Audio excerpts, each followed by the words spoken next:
అదే RTV app వార్తల్ని క్షణాల్లో చదివే అవకాశం ఉంటుంది. ఒక న్యూస్ పేపర్, ఒక టెలివిజన్ ఛానల్ మీ చేతుల్లో ఎప్పుడూ ఉంటాయి.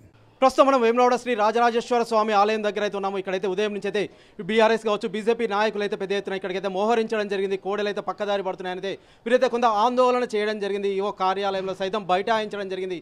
ఈవోతో సైతం మాట్లాడడం జరిగింది. ప్రస్తుతం ఈవో సైతం అయితే వెల్లడించడం జరిగింది. మా దగ్గర నుంచి అయితే ఎటువైపు సైతం కోడలైతే వెళ్ళలేదని అయితే వారైతే కరాఖండిగా చెప్తున్నారు. అంతేకాకుండా దీనికి సంబంధించిన వార్తపై సైతం మేమైతే స్థానిక పోలీస్ స్టేషన్లో అయితే కంప్లైంట్ అయితే ఇస్తామని చెప్పేసి అయితే వారైతే వెల్లడించడం జరిగింది. ప్రస్తుతం అయితే మనతో పాటు బీజేపీ నాయకులు అయితే ఉన్నారు. ఇంతకుముందు సైతం మనతో అయితే మాట్లాడడం జరిగింది. ప్రస్తుతం అయితే ఇప్పుడైతే యువత అయితే మాట్లాడారు. మరి ఏం చెప్తారు అనేది ఒకసారి అయితే వారి మాటలు తెలుసుకుందాం. సార్ చెప్పండి, ఇప్పుడైతే మీరు ఆలయ అధికారులతో అయితే కార్యనిర్వహణ అధికారులతో అయితే మాట్లాడడం జరిగింది. అది ఏం చెప్పారు అంటే ప్రస్తుతం అయితే పరిస్థితి ఏంటి సార్? ఇక్కడ ఈవో వారి మాటల్లో మాకు నమ్మకం కలగడం లేదు కనుక మా యొక్క ప్రధానమైన డిమాండు మరి రాష్ట్ర దేవాదాయ కమిషనర్ గారికి మేము అర్జీ ఈ స్థానిక నుండి ఏఈఓ గారి ద్వారా పంపించడం జరిగింది. ఈ ఆలయానికి చైర్మన్గా ఉన్నటువంటి ఈ కలెక్టర్ గారు మరి వెంటనే నిజ నిర్ధారణ జరిపి ఎంక్వైరీ చేసి బాధ్యుల ఈ లోపల ఉన్నటువంటి మరి ఈ బాధ్యులపై చర్యలు తీసుకోవాలని చెప్పి భారతీయ జనతా పార్టీ పక్షాన మేము ఏదైతే డిమాండ్ చేస్తున్నామో అదే డిమాండ్ మీద ఉన్నాము.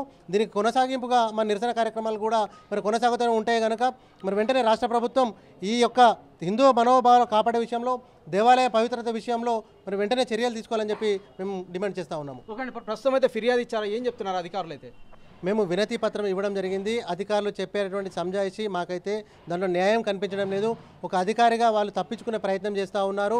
60 కోడలను తీసుకునే విషయంలో మంత్రి గారి సిఫారసు లెటర్ ఉంది, పంపించడం జరిగింది.